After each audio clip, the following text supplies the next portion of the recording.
I don't know why I started liking anime. I just remember one day being extremely into it for some weird reason. Maybe it was the way it was drawn that completely differs itself from the normal animation patterns I was used to seeing. Maybe it was the fact it was something set in a completely different country and language, and I was just simply captivated by their culture and beliefs, and I was still able to tell a story understandable by me despite having no idea what they were talking about. Or maybe it's because anime does things that you just would never see in normal animation. No matter what it was, I was hooked. And since the age of 13, I have been watching anime. Through this period of time, I've come to watch a lot of anime. Like, a lot. Stories that probably shaped the way I look at many things. A lot of people like to cast aside anime as a thing that a group of nerds watch to fill a gap in their lives that is missing, whether it be a social life, a need for belonging, or just simply the wanting of something different. And to that, I say you are not completely wrong.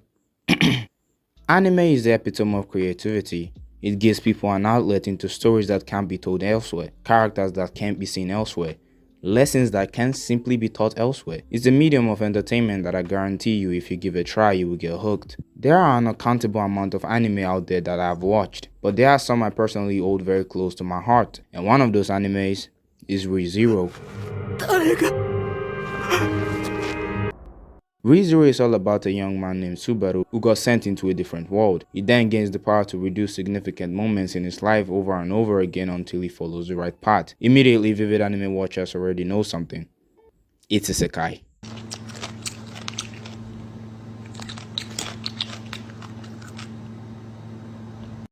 No, God! No, God, please, no! No! No! No!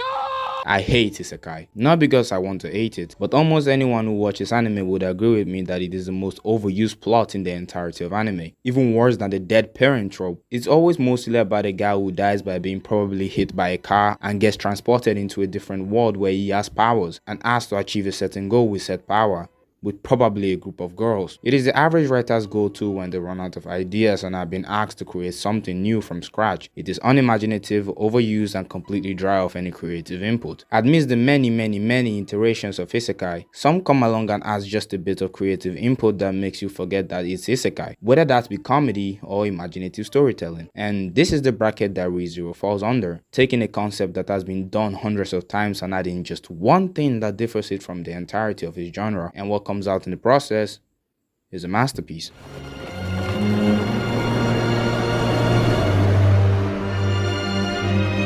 眠れ我が娘と共に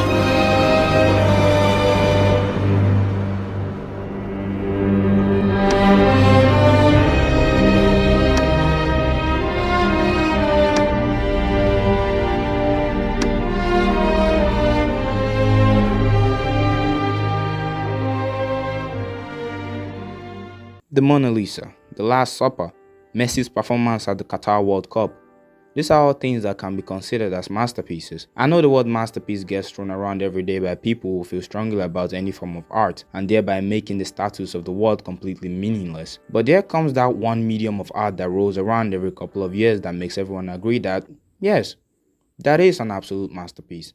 And I believe that ReZero should be that. It's a show that truly explores the psyche of human behavior and thinking, and in the process answers the most mind-boggling questions that life can ask. What good humans would do when being put in a life and death situation, and how they would choose life if it meant their own survival. A show that shows how people truly feel about you when they realize they can't get what they want from you anymore. A show that proves how people will act when put in the most complicated situations, and how their inner zeal to survive will always outweigh their most basic emotions. It's an anime that I think is up there with some of the best that anime in itself has to offer, and amongst all the marvelous episodes in this anime comes one that is leagues above not just the episodes in the show, but anime in general. 私は魔女教滞在司教タイダ担当ベテルギウス・ロマネ・コンティです If there was an award for the most overlooked works of art in history, I'm pretty sure that this episode might be up there. Maybe alongside the James Ward-Prowse Free Kick. If this was an anime and or was made in the guns and vaping capital of the world, it would have been one of the most praised pieces of entertainment to have ever existed. It is an episode that simply explores when a human is just done. The main theme of the show is that Subaru has this power to repeat moments in his life so he can take the best of parts. But imagine having this power but still witnessing people you love die and it being embedded in the back of your brain. It takes a toll on someone, and there is no better way to explain Subaru's hopelessness than the cave scene. Leading up to this, Subaru gets captured by the witch's cultists and gets tied up in chains. Rem comes to save him, and then we get to witness one of the most brutal scenes we have seen in this anime. I'm pretty sure I can't even show the full thing on YouTube. 脳が震える。 Note that this is not the first time Rema died. She had died in other multiple timelines before, but this was the first time Subaru was truly incapable of doing anything but watch and slowly lose his mind, being completely useless no matter how hard he struggled. The saddest part about this is that he knows this can and will be redone, but the prospect of potentially reliving all this over again brings into perspective about how truly hopeless he is during this scene, and technically the entire episode. In the other episodes, the reason his friends ended up dying is because Subaru wasn't physically there or missed something throughout that adventure, but he could see this one happening right in front of his eyes and couldn't still do anything.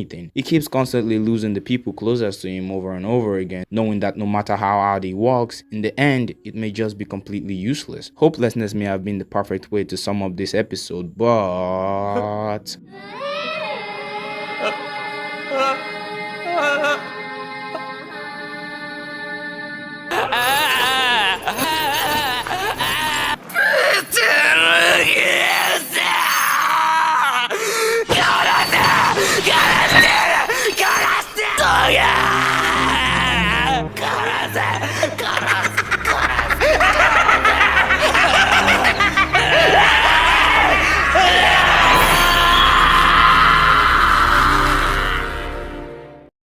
We as human beings always crave this sense of control. No matter how humble and grounded you are, there is something we simply have to get control of: our finances, our behaviors, our lives. But amongst all these, the one thing that humans simply cannot even for a fraction lose control of is our minds.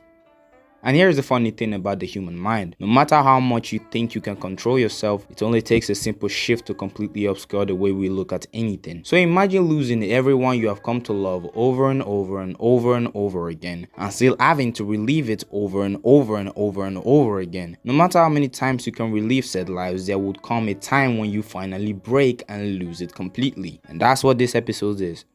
Subaru's breaking point. Did I ever tell you what the definition of insanity is? Insanity is doing the exact same fucking thing over and over again, expecting shit to change. That is crazy.